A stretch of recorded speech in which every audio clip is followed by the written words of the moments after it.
Alors, ce midi, nous allons parler de l'engagement total de Caleb. L'engagement total de Caleb. Alléluia. Pour que le réveil s'installe dans notre vie, nous devons prier. Nous devons nous sanctifier. Nous devons être des hommes et des femmes déterminés pour Dieu. Mais nous devons avoir un engagement total. Dites-moi, engagement total. Est-ce que vous pouvez le dire un peu plus fort que ça? Bien, frères et sœurs. Nous allons voir son obéissance totale. Dans l'engagement, nous allons disséquer en 3 parties. Son obéissance totale, sa fidélité, sa persévérance. Quelqu'un qui n'abandonne pas, même quand la majorité abandonne. Donc on va voir son obéissance totale. Et j'ai intitulé cette obéissance totale « Avancer quand tous les autres reculent ». Est-ce que vous pouvez répéter « Avancer quand tous les autres reculent ». On appelle ça obéissance totale. Donc ça, c'est la première chose que nous allons voir. La deuxième chose que nous allons voir, c'est sa fidélité.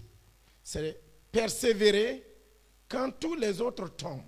Dites-moi, persévérer quand tous les autres tombent. Voilà. Elle a été fidèle jusqu'au bout. Et puis le troisième point que nous allons voir, c'est achever quand tous les autres fléchissent. C'est quelqu'un qui n'a jamais abandonné. Amen. Maintenant, nous allons nous pencher sur le texte que notre bien-aimé nous a lu. Caleb, le nom Caleb, on l'a vu, l'ancien a repris le message dimanche dernier, le Seigneur l'a utilisé pour nous enseigner sur la sainteté, la sanctification. C'est absolument important. Quand Dieu insiste, dit et redit quelque chose, ça montre l'importance capitale de la chose. Amen. Caleb, le nom Caleb. Caleb, ça doit vous dire quelque chose. Ça vient de l'hébreu Kalev, qui signifie orienté par son cœur. Le nom de ce jeune homme-là signifie orienté par son cœur. Amen. Caleb signifie en hébreu orienté par son cœur. Caleb veut dire quoi? Voilà. Caleb, c'est quelqu'un dont le nom signifie orienté par son cœur. Hier, il y a un frère qui m'a appelé pour me demander, mais pasteur, pourquoi dans la Bible il y a tellement de généalogies et il y a tellement de noms? C'est lui les fils d'eux, fils d'eux, fils d'eux. Et des fois, à la lecture de la parole de Dieu, les noms sont tellement nombreux et des noms difficiles à prononcer. Vendredi même, on en avait vu ici, les fils de Akab. Ils avaient des noms compliqués que j'ai expliqués. Mais les noms dans la Bible sont significatifs. Ils ne prennent pas des noms comme ça pour donner à leurs enfants. Les noms, c'est souvent des situations, des cas vécus, des miracles que Dieu a opérés, des attentes. Les noms peuvent constituer même des prières. Les gens prient pendant des années, et quand Dieu exauce, alors que l'enfant vient, par exemple, ou qu'ils obtiennent une bénédiction, il donne le nom conséquemment. Donc les noms qu'on voit dans la Bible ont des significations. Amen. Ils ont des significations. J'avais commencé un petit livret, mais je n'ai pas achevé, donc je n'en parlerai pas. J'étais en train de travailler sur tous les noms hébreux de la Bible et leurs significations. Ça prend tellement de temps. Je suis arrivé au milieu et puis j'ai mis un point parce qu'il y a tellement de choses. Amen. Je ne promets rien pour ne pas que on dise le pasteur a promis, mais ça ne vient pas. Mais ce que je veux dire, c'est que les noms dans la Bible ont une signification. Et Caleb veut dire Voilà, quelqu'un qui est orienté par son cœur, dirigé par son cœur. Amen. Caleb était un homme qui était engagé. Mais c'est quelqu'un qui est orienté par son cœur. Et vous savez que toute la vie chrétienne, c'est une vie qu'on mène avec le cœur. On cherche Dieu par le cœur, n'est-ce pas? Dieu juge à travers le cœur. On prie par le cœur. Il y a des gens qui prient par la bouche, d'autres aussi prient par leur front. Mais dans la foi chrétienne, tout se fait par le cœur. La Bible dit, si vous me cherchez, et vous me cherchez de tout votre cœur, je me laisserai trouver. L'Écriture dit, heureux ceux qui ont le cœur pur, car ils verront Dieu. Amen. Donc, cet après-midi, alors que tu m'écoutes, examine ton cœur. Vérifie ton cœur. Vois les pensées de ton cœur. Est-ce que ton cœur est orienté vers Dieu? Est-ce que ton cœur est entièrement à Dieu? Ou bien ton cœur est double? Ou est-ce que tu montres un visage et après tu montres un autre visage? Les gens qui ont des doubles visages, vous savez comment on les appelle? Les hypocrites. C'est des gens qui ont un double cœur. Ils ont un double visage. Ils sourient, mais ils sont fâchés à l'intérieur. Ils font un baiser, mais c'est un baiser de Judas. C'est des gens qui disent jamais la vérité à leur frère ou à leur sœur en face, mais derrière, ils ont plein de choses à dire.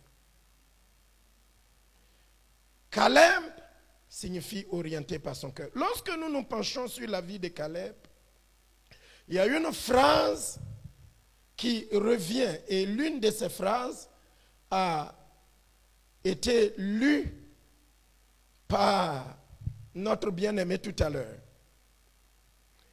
Dans cette phrase de Nombre 32, verset 12, on retrouve cette même phrase dans Nombre 14, verset 24. On le retrouve aussi dans Deutéronome 1, 36, dans Josué 14, verset 8. Je vous donne ces passages pour ceux qui aiment lire. On retrouve cette phrase dans Nombre 14, 24, Nombre 32, 11 et 12, Deutéronome 1, 36, Josué 14, verset 8. Voici cette phrase. Il a pleinement suivi ma voie. Il a pleinement suivi ma voie. Je relis la phrase. Il dit, excepté, je reprends un peu plus haut, les hommes qui sont montés d'Égypte depuis l'âge de 20 ans et au-dessus ne verront point le pays que j'ai juré de donner à Abraham, à Isaac et à Jacob, car ils n'ont pas suivi pleinement ma voie, excepté Caleb, fils de Jephuné, le Kénizien, et Josué, fils de Nun, qui ont pleinement suivi la voie de l'Éternel. Alléluia. Josué a un attribut. Il y a quelque chose qui caractérise la vie de cet homme. C'est pourquoi, malgré tout, on le verra, de 40 ans jusqu'à 85 ans, on l'a vu il y a 2 dimanches. Et l'ancien a rappelé tous les messages que nous avons vus dimanche dernier. De 40 ans jusqu'à 85 ans et au-delà, c'est quelqu'un qui, dans sa vie, a toujours pleinement suivi la voie de l'Éternel. Je croyais que l'Église allait dire Amen. Mon frère, ma soeur, lorsqu'on parle d'engagement, aujourd'hui, Dieu t'appelle, Dieu m'appelle à être des hommes et des femmes qui suivent pleinement la voie de l'Éternel. Dis à quelqu'un à côté de toi, suis pleinement la voie de l'Éternel. Quel qualificatif, quel attribut. Alors que d'autres tombent, alors que d'autres chancellent, alors que d'autres reculent, alors que d'autres retournent dans le monde, alors que d'autres abandonnent leur appel, alors que d'autres meurent dans le désert, Josué et Caleb, particulièrement Caleb, dont nous sommes en train de parler cet après-midi, il est quelqu'un qui a... Encore une fois. Oui. Que Dieu fasse de toi ainsi. Et qu'il fasse de moi ainsi. Il était une exception. Excepté Caleb, fils de Jephuné, le Kénisien, qui a pleinement suivi la voie de l'Éternel.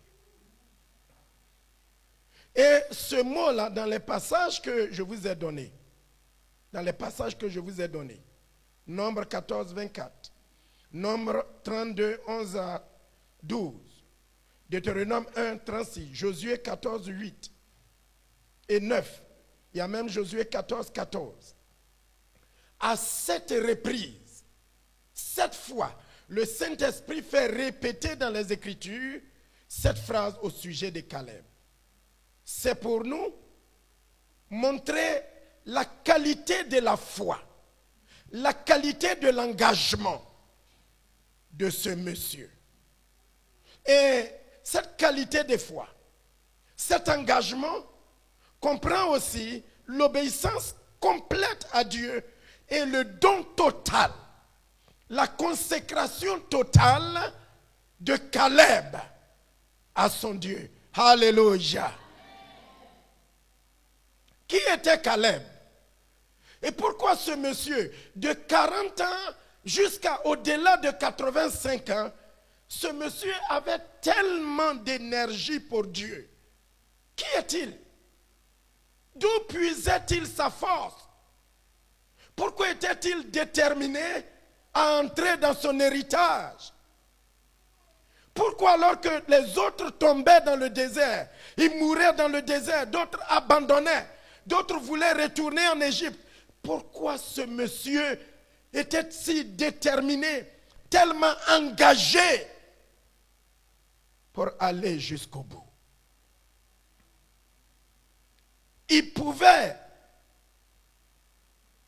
à l'heure de sa jeunesse jusqu'à sa vieillesse, il peut dire, je peux combattre et chasser Anak et ses enfants et prendre ma montagne d'Hébron. Il s'est montré comme quelqu'un sur qui Dieu peut compter. Regarde-moi en face. Que je te demande, est-ce que tu es quelqu'une? Est-ce que tu es quelqu'un sur qui Dieu peut compter? Quand on s'engage avec Dieu, il y a des obstacles. Il y a des barrières, il y a des contraintes, il y a des difficultés. Caleb les a affrontés. Caleb les a vaincus. Il est allé jusqu'au bout pour entrer dans son héritage. Que Dieu te rende comme Caleb. Mon frère, est-ce que Dieu peut compter sur toi? Ma soeur, est-ce que Dieu peut compter sur toi? Jeune homme, est-ce que Dieu peut compter sur toi? Ou est-ce qu'il va arriver un moment où tu n'es plus là, où tu es tombé, où tu as disparu, où tu as mis la main à la charrue et tu dis non, j'enlève ma main. Alléluia. Caleb était engagé. Quel témoignage! Dieu veut des Caleb dans le réveil pentecôtiste. Son cœur était orienté vers Dieu. Il a pleinement suivi la voie de l'Éternel. Il m'a fidèlement obéi. Il m'a parfaitement obéi. C'est une phrase qui caractérise la vie de Caleb. Alors, 3 éléments que nous allons voir. Avancer quand les autres reculent. Nous allons voir Caleb le découvrir dans 3 circonstances. Premièrement, nous allons le voir à Kades Barnea, une ville appelée Kades Barnea.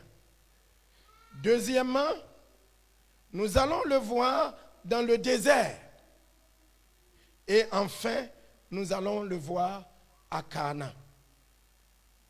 Donc nous allons le voir à Kades Barnea, nous allons le voir dans le désert et nous allons le voir à Canaan.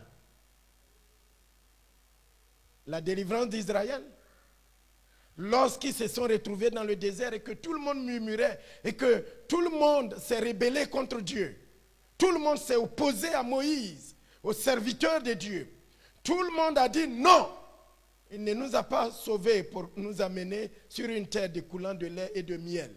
Lorsque le peuple s'est mis à pleurer, lorsque le rapport a été fait par les 10 autres, et qu'ils ont commencé à dire, non, nous ne pourrons pas entrer dans ce pays est trop vaste, ce pays dévore ses habitants, nous ne pourrons pas y aller.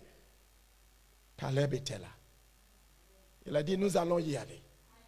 Il a fait taire les murmures, il a fait taire les pleurs, il a fait taire le découragement, et il a dit, levons-nous, montons, car si l'Éternel est avec nous, nous pourrions prendre possession de ce pays.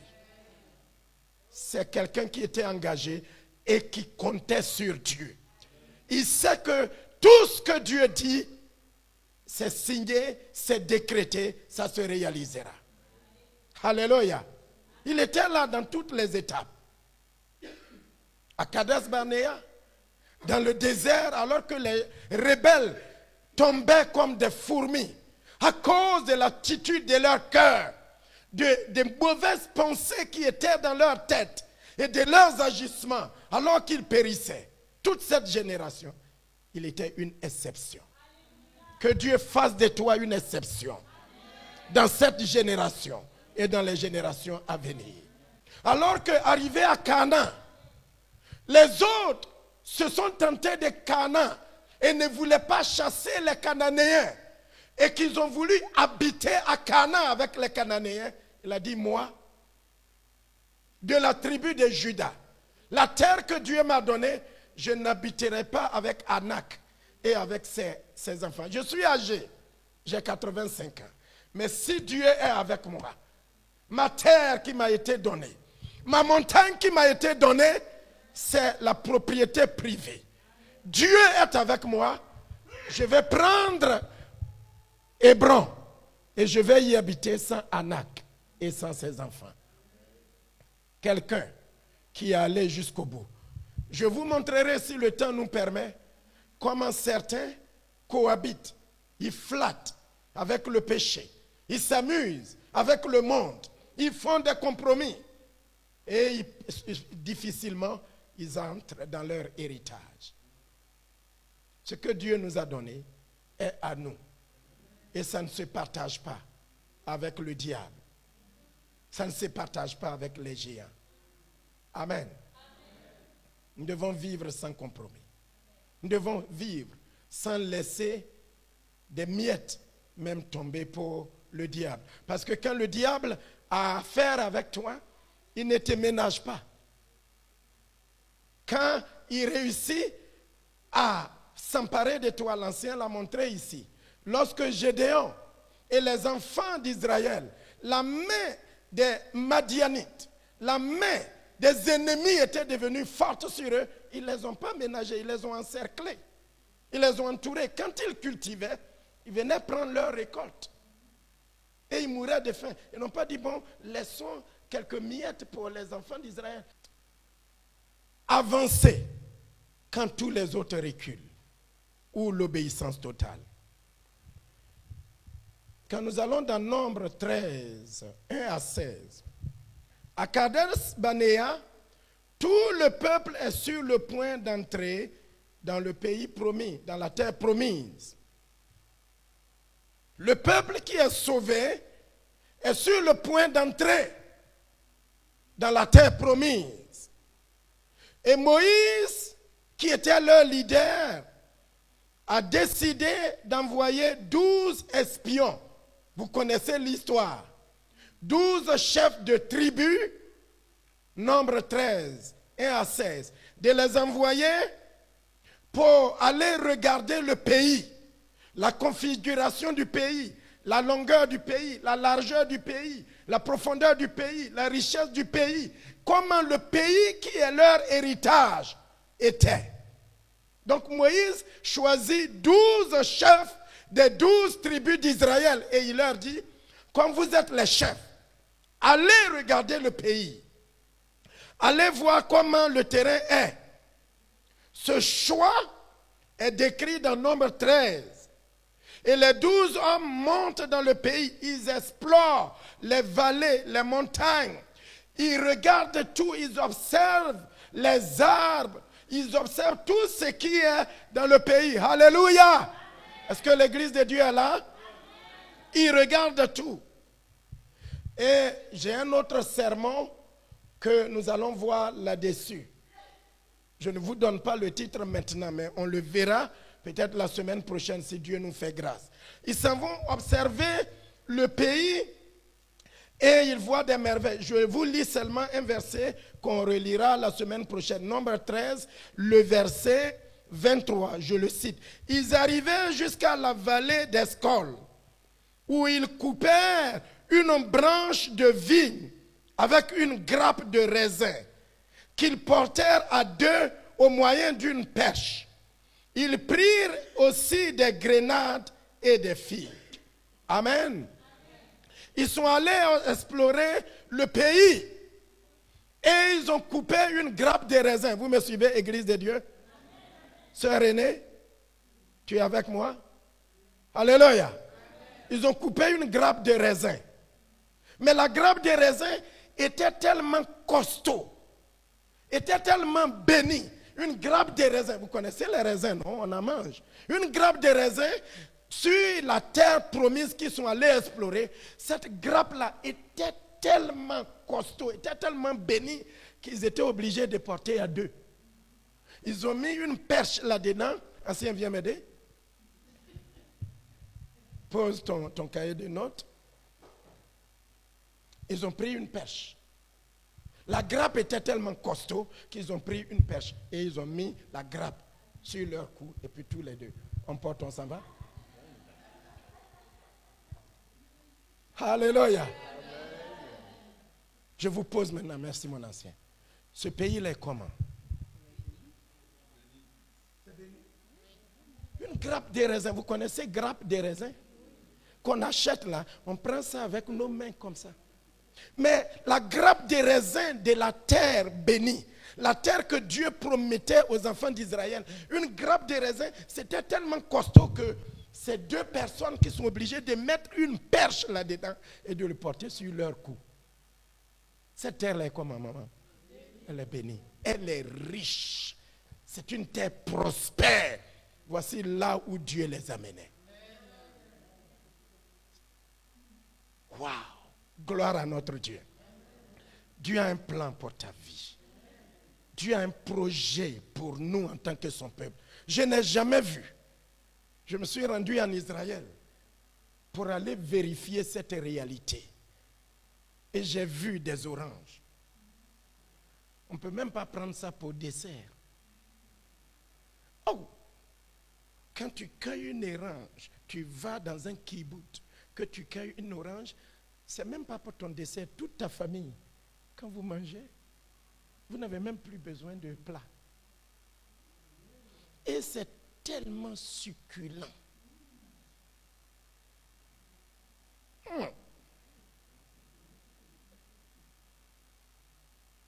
Pourtant, c'est un terrain rocailleux. Mais quand les Juifs plantent, quand ça produit, oh, j'ai la chair des poules. La bénédiction de Dieu qui rend l'homme riche. Et cette bénédiction n'est suivie d'aucun chagrin. Que Dieu te bénisse cet après-midi.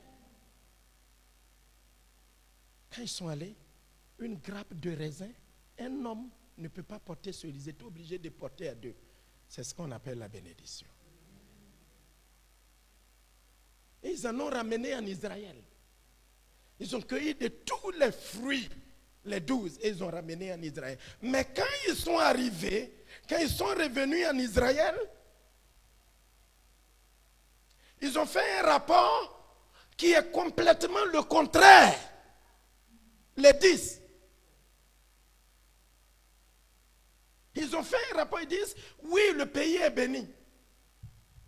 Le pays, regardez les grappes de raisin, on les porte à 2. Si on les porte à 2, on les mange à combien? Est-ce que vous voulez m'aider à prêcher? Une grappe de raisin qu'on porte à 2, on les mange à combien? Dieu te nourrira avec toute ta famille, toute ta descendance. Un homme de bien laisse un héritage à ses enfants. Praise the Lord. Gloire à Dieu. Alléluia. Une terre bénie, une terre prospère, un héritage. C'est cela qu'on appelle héritage. Quand je venais à l'église avec maman Germaine ce matin, on parlait encore de l'Afrique. On parlait de la Côte d'Ivoire. Des gens qui autrefois étaient riches, qui ont construit des domaines. Tout est tombé en ruine. Ça, ce n'est pas un héritage.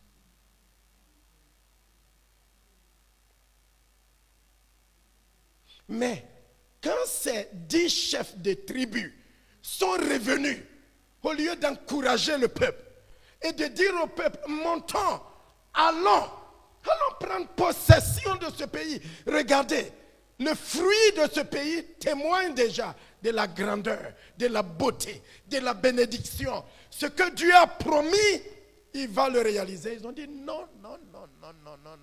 Les fruits sont là. Vous les voyez. Vous pouvez les manger, vous pouvez les toucher. Mais ne mettons pas nos pieds là-bas. Parce que le pays est trop grand. Et puis, vous savez, les hommes qui habitent ce pays, ce sont des géants. Si nous arrivons là-bas, ils vont nous détruire. Ils sont grands, ils sont géants. Et ce ne sont même pas les géants qui ont parlé. Nous allons voir ça dans un autre sermon. Ils ont dit, nous-mêmes, ce n'est pas l'ennemi qui a parlé, hein, on les a vus. Mais nous-mêmes, quand on les regarde et on se compare à eux, à nos yeux, et à leurs propres yeux, nous sommes comme des sauterelles. Nous sommes comme des insectes. Ça fait pitié, hein? Excepté Josué Caleb, fils de Jéphuné, qui dit, nous allons monter. Nous allons aller dans ce pays. Nous allons posséder ce pays. Pourquoi il disait toutes ces choses?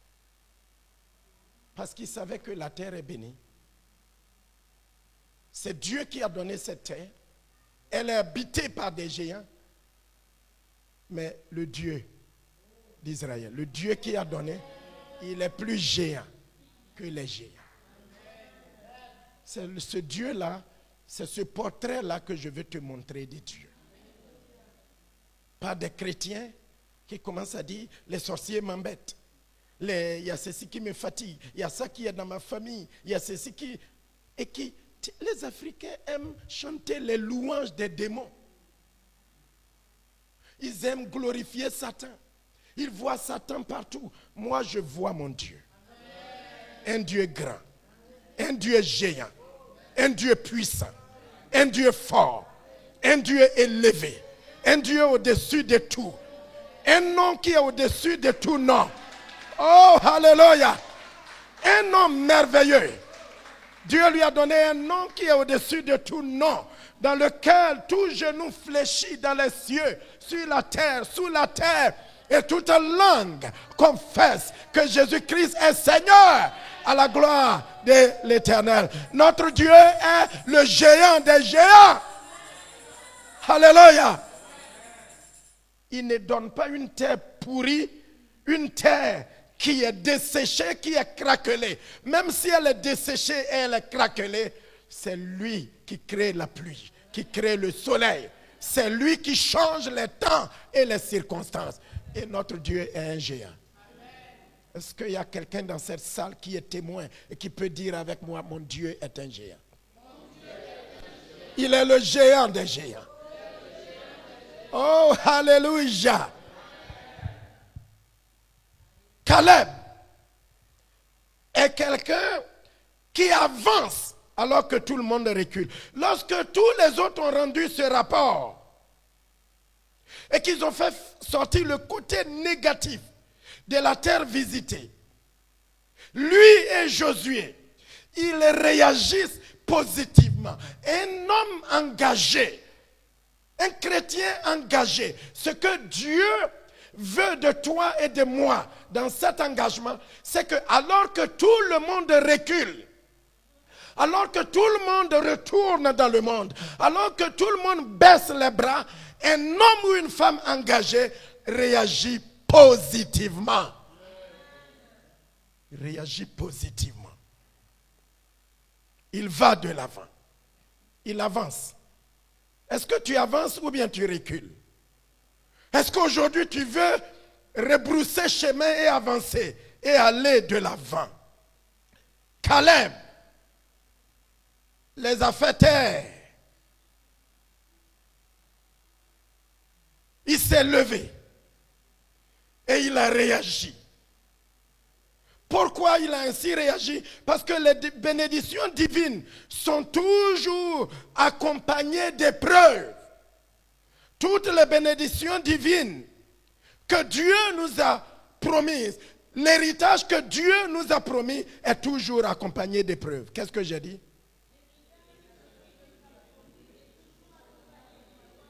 Oui. Toutes les bénédictions, tout l'héritage que Dieu nous a promis est accompagné de quoi? D'épreuves. Vous allez dire, mais pourquoi Dieu agit comme ça? Il a donné Canaan. C'est une terre découlant de lait et de miel. Et pourtant, Canaan est habité par qui? Par des géants. La leçon, c'est simplement toutes les bénédictions. Vendredi, j'étais en train de dire à mes soeurs, à la prière ici, que si vous rentrez dans une église, vous allez dans un endroit où les gens vous racontent que les bénédictions de Dieu sont faciles, ça se prend comme ça. Tu viens, le pasteur ou le prophète, il prononce un mot et tout découle comme ça. Waouh! Quand tu sors de cet endroit-là, ne mets plus tes pieds là-bas. Pourquoi? Parce que toutes les bénédictions de Dieu sont accompagnées de quoi? D'épreuves. Canaan est la terre promise. Pourtant, les géants.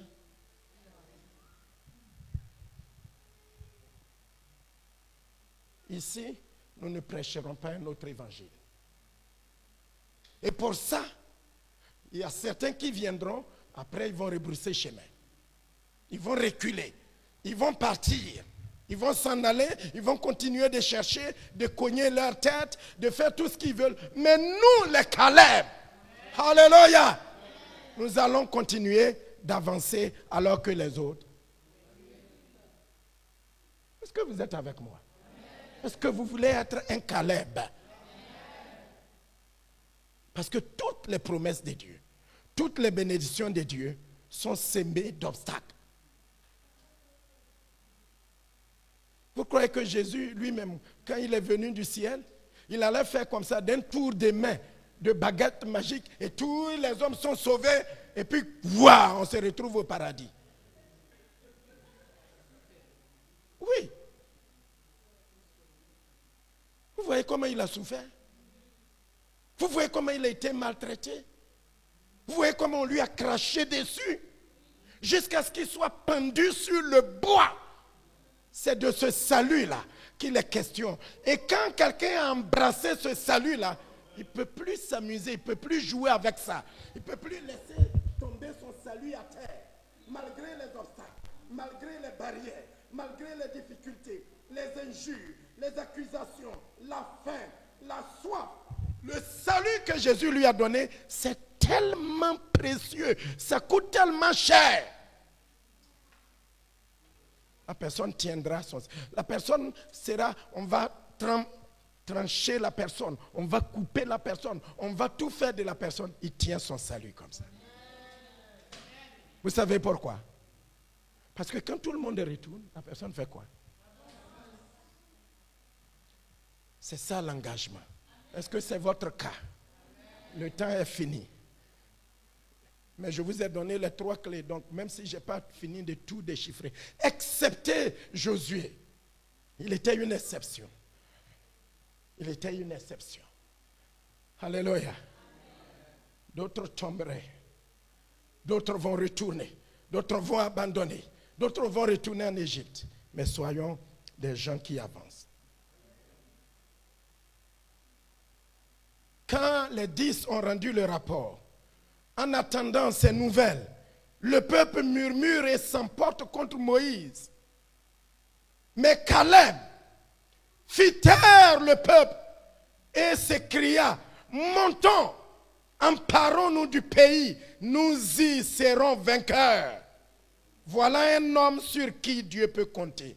Sa foi l'emporte et lui permet d'aller à contre-courant. Le courant était très fort. Le courant était très fort. Et tout le monde était pris dans le courant quand les 10 ont donné leur rapport. Mais une seule voix. Je veux que tu sois cette voix qui s'élève contre toutes les autres voix et qui se dit, lèvons-nous.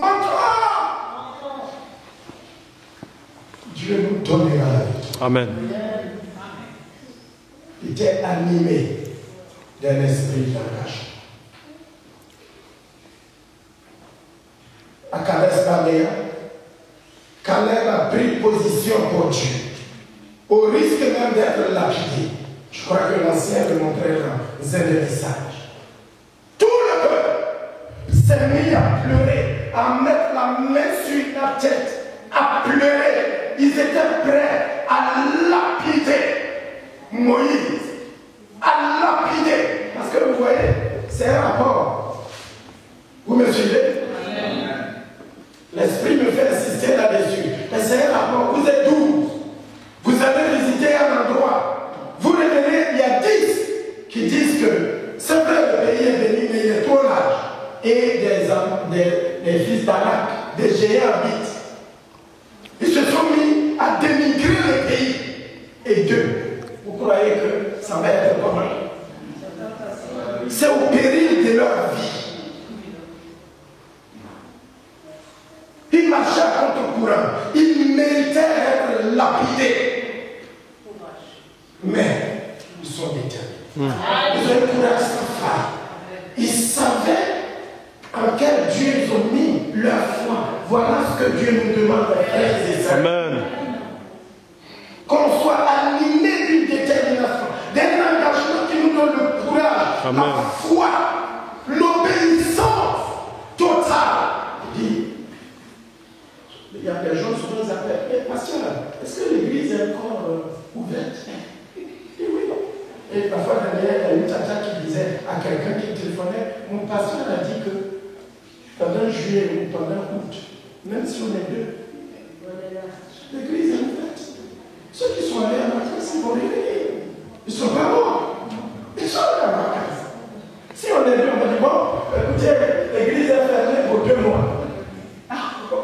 Pourquoi l'église va être fermée? Alléluia.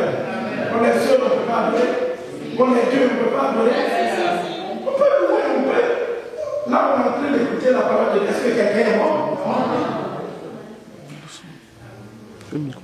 Ils ont rendu un rapport. Et ils ont dit non, ce rapport est faux. Regardez les fruits. Non seulement les fruits, mais le Dieu qui a donné ces fruits. Amen. Le Dieu qui a fait la promesse. Donc tout était contraire. Ils méritaient d'être lapidés. Mais leur vie ne leur coûtait rien. Parce qu'ils savent que s'ils meurent pour Dieu, vous savez qu'un jour, un de mes anciens a dit, et cette chose-là a marqué mon esprit pour toujours. Il était malade à mort. Il n'a pas pu venir au culte. Et je rappelle après le culte ancien, où tu dis, oh papa, je suis malade même pour prendre le téléphone. C'est terrible. Mais crois-moi, si je dois mourir, je préfère venir mourir à l'église. Amen.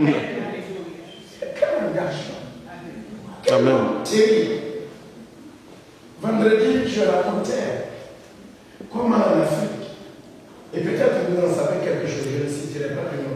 Un jour, il y a un dia, on allait à la prière de vendredi. Un dia, il a garé sa moto devant l'église. Après la prière, la moto n'est plus. Quelqu'un a volé sa moto. La semaine qui suit, on ne voit plus le dia. On téléphone au dia, son téléphone est fermé. On va chez le dia. Et moi, cette église, ce Dieu, je ne mets plus mes pieds là. Plus mes pieds à l'église. Ma moto qui me permet de me déplacer, aller travailler et de surcroît venir à l'église. Devant l'église, ma moto a été volée. Où est Dieu? Donc, ouais, il y a beaucoup de jeunes frères et sœurs, quand vous n'avez rien vu. Ça arrive à tout le monde, à des diacres, à des pasteurs, à des apôtres, on voit de tout. Quand ils sont en train de reculer, nous on fait quoi? On avance. Le diacre a disparu. Son salut aussi a disparu. Mais nous on fait quoi?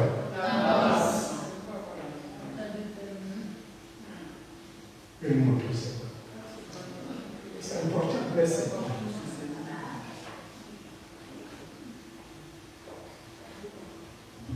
Et si on lui vole une voiture avec ça,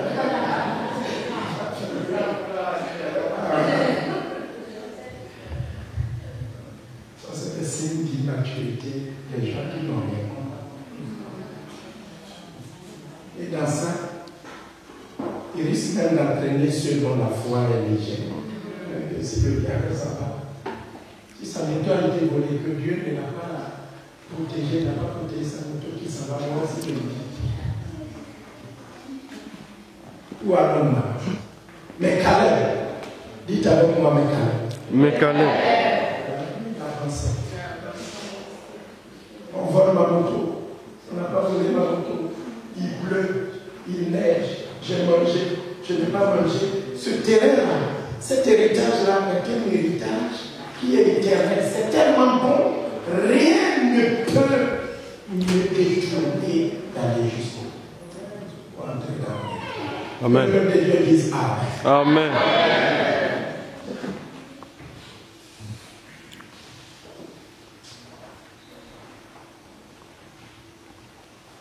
Avancer lorsque les autres reculent, à cause de leur incrédulité. Ce qui s'est passé à Cadès Barnéa n'est pas nouveau. Nous aussi, nous sommes assaillis de problèmes tous les jours dans notre monde moderne. Il y a un géant qui nous empêche d'avancer. Il y a une ville fortifiée qui nous barre le chemin. Certains courants influencent et paralysent certains chrétiens. Mais n'imitez pas ceux qui flanchent. Est-ce que vous m'avez entendu? Amen. N'imitez pas ceux qui flanchent, qui tombent et qui abandonnent. Vous savez que souvent j'entends les pasteurs à Paris sont des voleurs. Les pasteurs à Paris sont des voleurs. Et je dis aux gens qui viennent dans cette église, quand vous arrivez aux portes de cette église, vous entrez dans cette église, vous devenez membre de cette église, ce discours-là, vous le laissez au diable. Parce que ni moi, ni mon ancien, ni personne d'entre nous ne sommes des voleurs. Les pasteurs dehors, là-bas, ils sont des voleurs, ils restent dehors. Alléluia. Ceux qui flanchent en route, quel que soit leur titre, quel que soit leur nom, quelle que soit leur position, qui flanchent et qui se retournent, ils peuvent se retourner. Mais nous, on avance. Qui vous entend? On avance. Voici un homme qui est engagé. Il dit non, il y a des géants, mais regardez les fruits.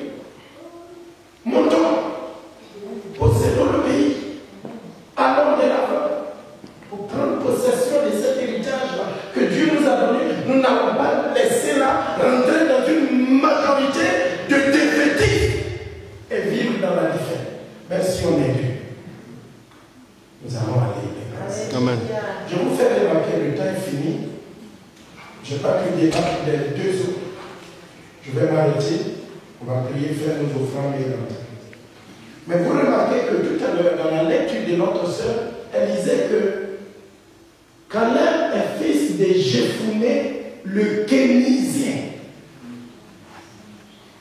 Ça veut dire que c'est un étranger. Il est Kénisien, il est étranger. Juste pour vous montrer, avant de conclure rapidement, que nous aussi, nous sommes des étrangers, des voyageurs. Amen. Mais Dieu nous a donné un héritage. Alléluia. Il a tenu bon. Il a avancé. Il a persévéré.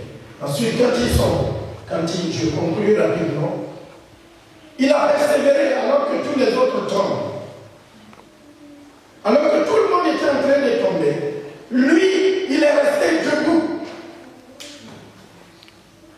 Tous ceux qui ont pleuré, qui ont mis la main sur la tête pour pleurer, pour écouter le rapport des 10, et qui ont dit non, nous n'irons pas rentrer dans ce pays. Ils ont pleuré sur Moïse, ils ont murmuré, vous savez ce que Dieu leur a dit. Parce que vous avez murmuré, et que vous avez écouté ce rapport, et que vous avez pensé que les géants sont plus géants que moi, et que vous dites que vous êtes des sauterelles. Vous ne voulez pas aller à Canaan. Vous allez errer dans le désert jusqu'à ce que vous tous, ce que votre bouche a dit. Vous avez dit que vous êtes des sauterelles et que vous allez mourir. Eh bien, ce que votre bouche a dit et ce que vous avez prononcé, cela va vous arriver.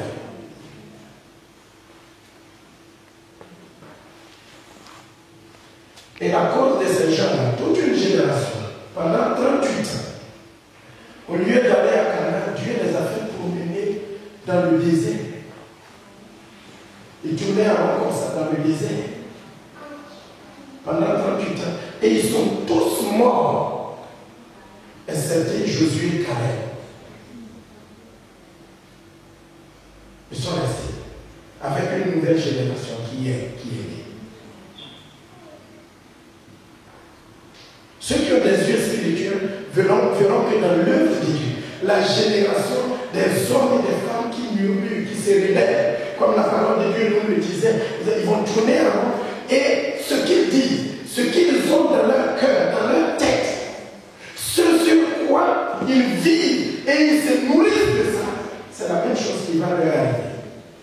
Mais il leur arrive une petite génération, une petite minorité d'hommes et de femmes exceptionnels. Amen. Ils ont dit, nous allons mourir. Dieu a dit ce que vous avez dit. Ce n'est pas moi. Vous-même vous dites que vous êtes des sauterelles et vous allez mourir. Alors, je bénis ce que vous avez dit. Cela va vous arriver. Ils sont tous morts, excepté Josué et Caleb. Fais attention à ce qui sort de ta bouche. À ce que tu dis dans ta famille sur l'héritage de Dieu, sur l'église de Dieu, sur les hommes de Dieu, sur les enfants de Dieu, sur cette église.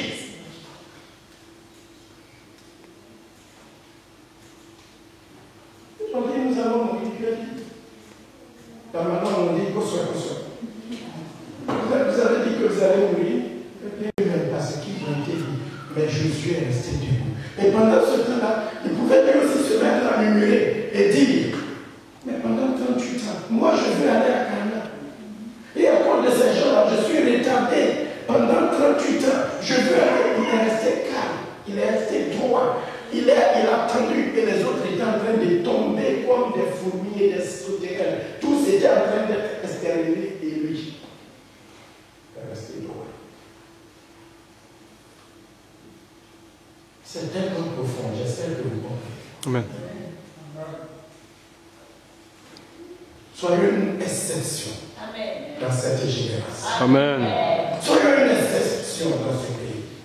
Soyons une exception, une église au milieu de toutes les églises qui vivent dans ce Paris, dans cette ville de Paris. Et parlons positif. Croyons positif. Agissons positif.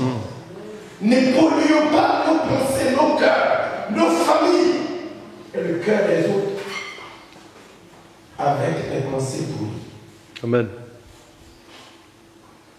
Parce que c'est lui qui a fait la promesse, il veille sur ça. Amen. Les autres sont tombés, mais eux, ils étaient là. Et la nouvelle génération. Passons, quand ils sont arrivés à Canaan, les autres disent, on va vivre avec les Cananéens. Et Caleb a dit, moi, mon héritage, je ne peux pas aller vivre à Hébron et puis laisser Anak et ses enfants vivre là avec moi. Je ne peux pas. Je rentre à Canaan, je rentre à Hébron, et ce que Dieu m'a donné est à moi. Il avançait lorsque les autres reculaient. Il persévérait lorsque les autres étaient en train de flancher. Il est quelqu'un qui n'a jamais abandonné.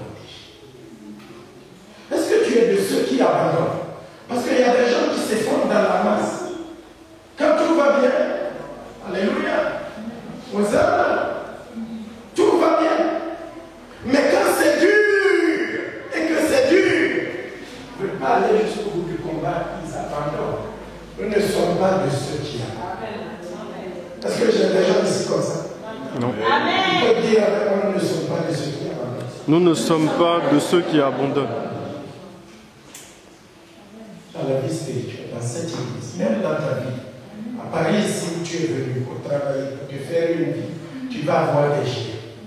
Tu vas avoir des difficultés énormes. Ouais. Tu vas avoir tout ce que de toute ta vie, tu n'as jamais vu. Il y a un député qui m'a dit, pasteur, je croyais que j'ai tout vu, mais je n'ai encore rien vu.